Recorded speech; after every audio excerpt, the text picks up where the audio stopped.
அஸ்ஸலாமு அலைக்கும் வரமத்துல்லாஹி வரகாத்துஹு. என்னன்னா, இந்த வெள்ளையங்கிரி மலைப்பகுதி, அதாவது கோயம்புத்தூர் சைடில் நம்ம சத்குரு ஜக்கி வாசுதேவ் அப்படிங்கிற ஒரு சாமியார், அவர் வந்து விதிமுறைகளை மீறி தன்னுடைய ஒரு ஆசிரமத்தை அங்கே கட்டியிருக்காரு. மாவட்ட ஆட்சியாரால் கூட அதை தடுக்க முடியல. அந்த ஆசிரமம் வந்து மகா சிவராத்திரி அன்னைக்கு திறக்கப்பட்டது. அதுக்கு வந்து நம்ம முதலமைச்சர்லேருந்து பிரதமர் வரைக்கும் எல்லாரும் போயிருக்காங்க. அது நம்ம கொஞ்சம் பரபரப்பாக பேசிக்கிட்டு இருந்தோம். விதிமுறை மீறல் செஞ்சு காட்டுப்பகுதிக்குள்ளே கட்டடங்கள்லாம் கட்டி அவர் வந்து ஆசிரமம் திறந்திருக்காரு அப்படி இப்படின்லாம் நம்ம வந்து பேசிக்கிட்டு இருந்தோம். என்னென்னா, இதுக்கு வந்து பிரதமர் முதலமைச்சர்லாம் போகிறாங்க. பிரதமர் மேலே தான் கடுமையான விமர்சனங்கள்லாம் வைக்கப்பட்டது. நான் வந்து முதலமைச்சரை பற்றி பேசலை. பிரதமரை பற்றி சொல்கிறாங்க. என்ன சொல்கிறாங்கன்னு சொன்னாக்கா, அவர் எப்படி போகலாம், எது சட்டத்துக்கு புறமான வகையில் விதிமுறைகள்லாம் மீறப்பட்டு தான் வந்து இந்த ஆசிரமம் கட்டப்பட்டிருக்கு. அப்போது வந்து பிரதமரே வந்து எப்படி போகலாம் அப்படி இப்படின்லாம் கடுமையான விமர்சனங்கள்லாம் வைக்கப்படுது. எனக்கு வந்து என்ன சொல்ல தோணுதுன்னாக்கா, இந்த பிரதமர் தானே விதிமுறையை மீறி அங்கே குஜராத்தில் கலவரங்கள் செஞ்சு இன அழிப்பு வேலைகளை செஞ்சார். அப்போது இவர்கிட்ட வந்து நீங்கள் எப்படி ஒரு சட்ட ரீதியான ஒரு நேர்மையான நிலையை வந்து இந்த பிரதமர்கிட்ட எதிர்பார்க்க முடியும்? ஒரு நியாயமான கேள்வி தானே. அதே மாதிரி வந்து பார்த்தீங்கன்னு சொன்னால், இப்போ பாபர் மசூதி இடித்தாங்க. இடித்தது யார்? எல்லாம் இவங்க தானே. பிரதமர் மோடி அன்றைக்கும் இருக்க தானே செஞ்சார். அவங்கெல்லாம் வந்து முக்கிய பங்கு வகிச்சாங்க இல்லையா? இப்போது அது வந்து சட்டத்துடைய விதிமுறையை மீறி தானே அவங்க அதை செஞ்சாங்க. ஆக இப்படிப்பட்டவங்க கிட்ட வந்து நீங்கள் எப்படி நாம் ஒரு நேர்மையை எதிர்பார்க்க முடியும்? தாம் பிரதமராக இருக்கும்போது ஒரு சட்ட விதிமுறைகளை மீறி ஆன்மீகத்தை நிலைநாட்டணும்னு ஒருத்தர் வந்து ஆன்மீகத்தை நிலைநாட்டணும்னு நினைக்கிறவங்க சட்ட விதிமுறைகளை மீறக்கூடாது. ஆனால் அவங்க அப்பட்டமாகவே மீறுறாங்க. அப்படி மீறப்படுறது மட்டும் இல்லை, பிரதமர்லேருந்து முதலமைச்சர்லேருந்து உள்துறை செயலாளர்லேருந்து எல்லாரையும் கூப்பிடுறாங்க. அவங்களும் வந்து போகிறாங்க அப்படின்னு சொன்னாக்கா அந்த சாமியாருடைய செல்வாக்கு என்னவா இருக்கும்? இப்போ இவங்க வந்து அந்த ஆன்மீகத்தில் எந்த அளவுக்கு இவங்க மூட நம்பிக்கையில் இருப்பாங்க அப்படின்னு நான் கொஞ்சம் நினச்சி பார்க்குறேன்.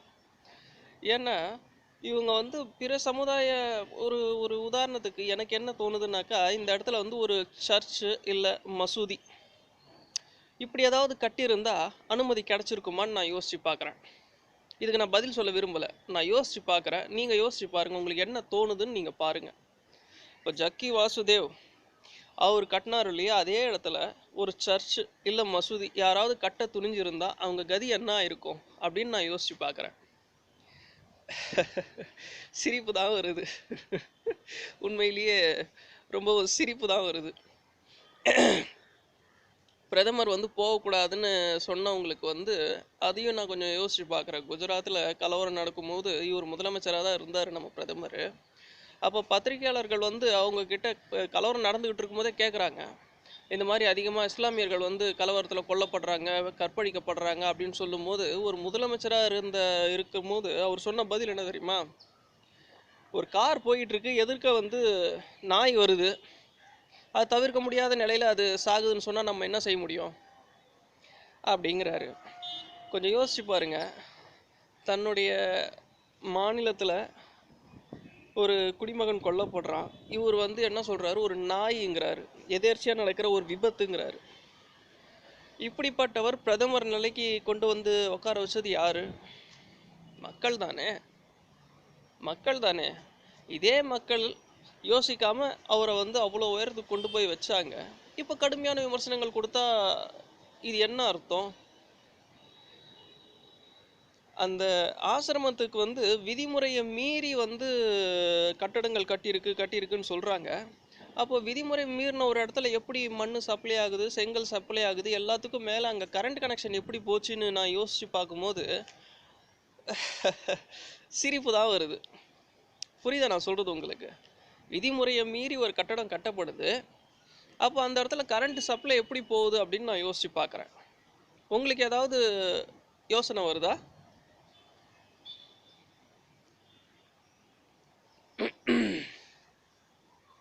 இந்த நாடும் நாட்டு மக்களும் நாசமா போகட்டும்னு ஒரு படத்துல வசனம் வரும். அந்த வசனம் இப்ப ஞாபகம் வருது எனக்கு. இந்த நாடும் நாட்டு மக்களும் நாசமாய் போகட்டும்னு. ஏன்னா தலைவனை தேர்ந்தெடுக்கிற இடத்துல இருக்கிற மக்கள் எப்படிப்பட்ட ஆளுங்களை தேர்ந்தெடுக்கிறாங்க பாருங்க. ஆன்மீக தலைவர்களை வந்து எந்த மாதிரி உருவாக்குறதுக்கு மக்கள் வழிவகை செஞ்சுருக்காங்கன்னு பாருங்க. அதுவும் வர்ற சாமியார்கள் எல்லாம் டான்ஸ் சாமியாராகவே இருக்கிறாங்க. ஒரு நம்ம கிருபானந்த வாரியார் இருக்கார் இல்லையா, அவருடைய காலம், அவருக்கு முந்தின காலங்கள் எல்லாம் சாமியார்கள் வந்து ரொம்பவும் லிமிட்டாக தான் இருந்தாங்க. இந்த அளவுக்கு கொச்ச கொச்ச கொச்ச கொச்ச கொச்சன்னுலாம் இல்லை. இவ்வளோ எண்ணிக்கையில் பெருகுனது வந்து இப்போ தான். தவிர வர சாமியாரெல்லாம் என்னவோ அற்புதங்கள்லாம் செய்கிறாங்க, டான்ஸ்லாம் ஆடுறாங்க, மியூசிக் எல்லாம் போட்டு லைட் செட்டிங்லாம் போட்டு கொஞ்சம் வித்தை காட்டுறாங்க. ஆனால் நம்ம கிருபானந்த வாரியார் ஐயா அவங்கெல்லாம் வந்து அப்படி கிடையாது.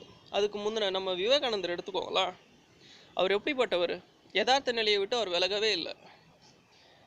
அவரை நான் நினச்சி பார்க்குறேன். உங்களுக்கு எதுவும் தோணுதா? என்னுடைய இந்த உணர்வை வந்து பகிர்ந்துக்கணும்னு நான் விரும்பினேன், வேற ஒன்றும் இல்லை. நன்றி.